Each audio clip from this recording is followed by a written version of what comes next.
L'indice parisien a repris quelques couleurs ce jeudi, porté par des statistiques encourageantes aux États-Unis et en Europe. Parmi les valeurs qui se sont distinguées, on retrouve Sodexo, le leader mondial. Les services de qualité de vie a bondi après avoir enregistré pour son troisième trimestre une croissance interne du chiffre d'affaires de 19% à 4,4 milliards d'euros. Le groupe vise désormais une croissance interne autour des 15% pour le second semestre de l'exercice 2020-2021 et une marge d'exploitation du second semestre de l'exercice 2020-2021 autour de 3,5% à taux constant.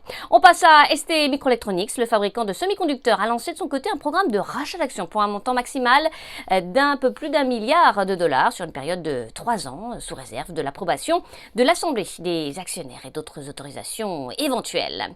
Dans le reste de l'actualité, Altarea, le promoteur immobilier, est entré en négociation exclusive avec des actionnaires et le management du groupe Primonial en vue de son acquisition en 2 temps, 60% au premier trimestre 2022 et 40% au premier trimestre 2024 pour 1,9 milliard d'euros de valeur d'entreprise. Il y a de l'opérateur télécom Maison Mère de Free qui a émis avec succès un Schuldschein, placement privé de droit allemand, d'un montant total de 500 millions d'euros.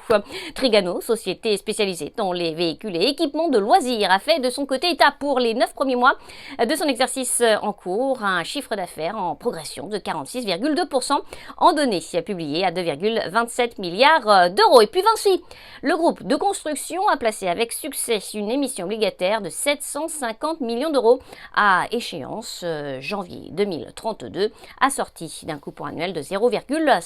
Enfin, Worldline, le spécialiste des paiements électroniques, a annoncé la création d'une coentreprise avec la banque BNL au travers de l'acquisition de 80% d'Accepta en Italie sur la base d'une valeur d'entreprise de 220 millions d'euros. À New York, Sabrina Cagliosi pour Trading Central. Je vous souhaite une très belle fin de journée à tous. À demain.